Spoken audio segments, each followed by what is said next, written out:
Ezekiel 42. Then the man led me northward into the outer court and brought me to the rooms opposite the temple courtyard and opposite the outer wall on the north side.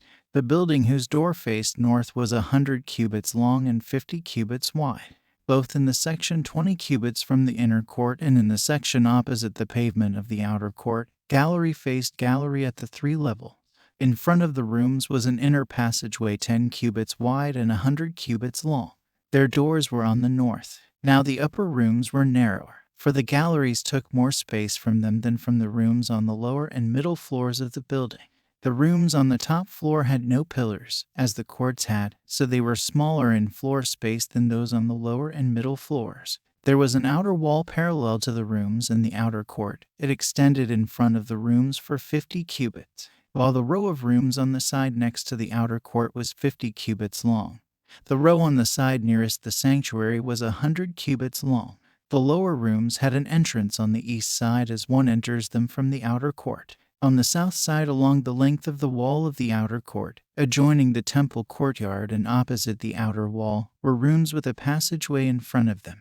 These were like the rooms on the north. They had the same length and width, with similar exits and dimensions. Similar to the doorways on the north were the doorways of the rooms on the south. There was a doorway at the beginning of the passageway that was parallel to the corresponding wall extending eastward, by which one enters the rooms. Then he said to me, "The north and south rooms facing the temple courtyard are the holy rooms where the priests who approach the Lord will eat the most holy offerings. There they will put the most holy offerings, the grain offerings, the sin offerings, and the guilt offerings, for the place is holy. Once the priests enter the holy precincts, they are not to go into the outer court until they leave behind the garments in which they minister, for these are holy. They are to put on other clothes before they go near the places that are for the people." When he had finished measuring what was inside the temple area, he led me out by the east gate and measured the area all around. He measured the east side with the measuring rod. It was 500 cubits. He measured the north side. It was 500 cubits by the measuring rod.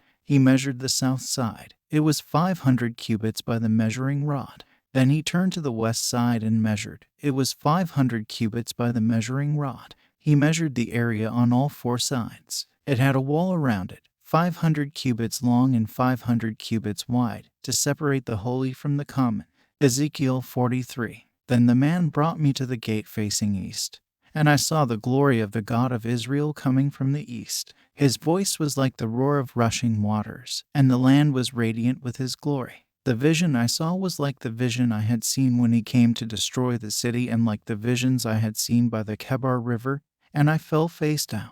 The glory of the Lord entered the temple through the gate facing east. Then the Spirit lifted me up and brought me into the inner court, and the glory of the Lord filled the temple. While the man was standing beside me, I heard someone speaking to me from inside the temple. He said, "Son of man, this is the place of my throne and the place for the soles of my feet. This is where I will live among the Israelites forever. The people of Israel will never again defile my holy name, neither they nor their kings, by their prostitution and the funeral offerings for their kings at their death. When they placed their threshold next to my threshold and their doorposts beside my doorposts, with only a wall between me and them, they defiled my holy name by their detestable practices. So I destroyed them in my anger. Now let them put away from me their prostitution and the funeral offerings for their kings, and I will live among them forever. Son of man, describe the temple to the people of Israel, that they may be ashamed of their sins. Let them consider its perfection.